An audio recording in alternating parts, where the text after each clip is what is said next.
This Labour government believes that an active state can transform people's lives. We know this because we have done it before.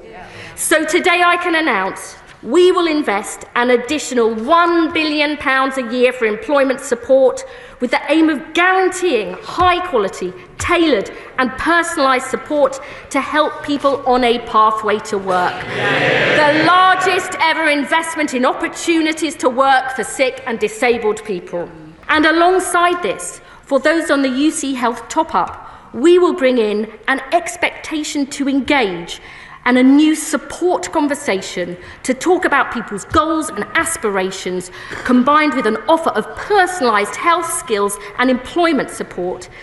And because being out of work or training when you're young is so damaging for your future prospects, we will go further.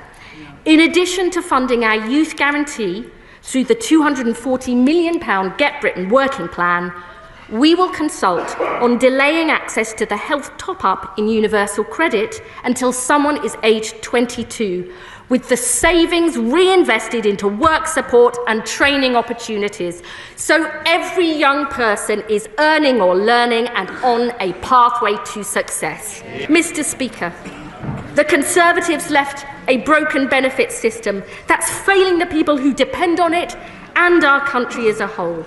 The status quo is unacceptable, but it is not inevitable.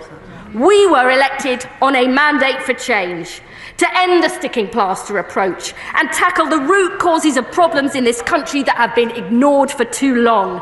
Because we believe in the value and potential of every single person, that we all have something positive to contribute and can make a difference, whether that's in paid work, in our families or communities, alongside our neighbours and friends. We will unleash this potential in every corner of the land, because we are as ambitious for the British people as they are for themselves. Today we take decisive action, and I commend this statement to the House. Hello, Secretary of State Helen Whately. Thank you, Mr. Speaker. And I thank the Right Honourable Lady for advance sight of her statement. She and I agree on one thing. The welfare bill is too high. Left unchecked, it will rise to £100 billion by the end of the decade. Spending more on sickness benefits than we do on defence is not the sign of a strong country. And this isn't just a question of money. We have 3 million working-age people not working due to ill health, not filling the roles businesses need, not contributing to our economy, not fulfilling their own potential. Now, the best way to get the welfare bill down is to get people off benefits and into work. That is what we did year after year after taking office in 2010. Despite the once-in-a-century pandemic, there were 4 million more people in employment when we left office than the mess we inherited from Labour.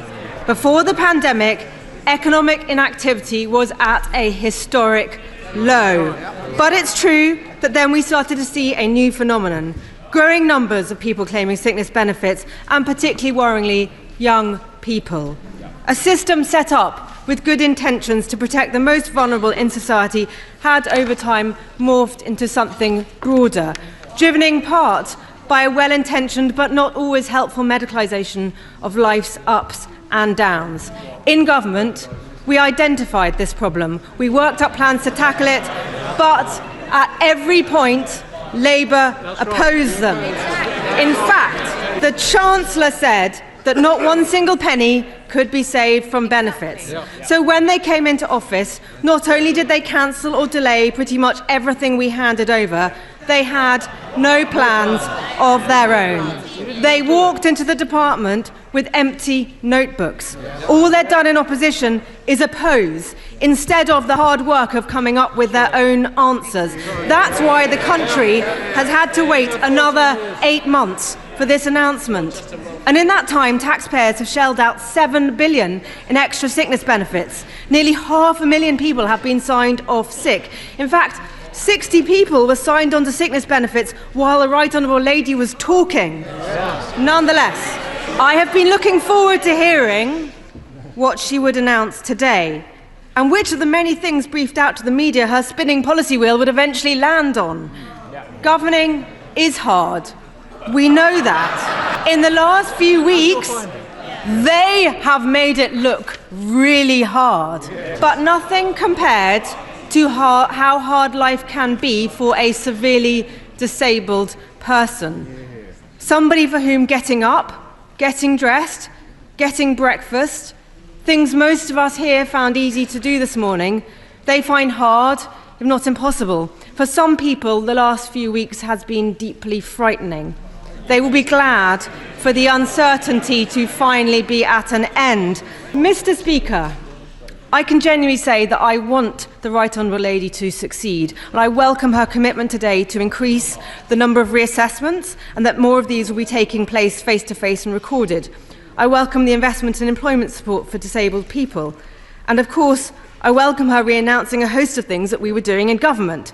Scrapping the work capability assessment and creating a single assessment. That is already government policy, due to come in 2026-27.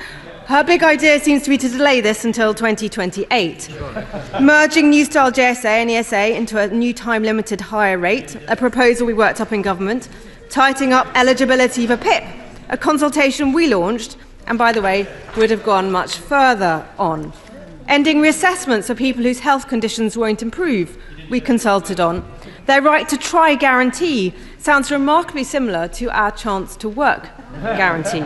And of course, her continued support for Workwell, a programme I launched with the now Shadow Chancellor. In fact, the only original idea I can see in their entire announcement is increasing the rate of unemployment benefits.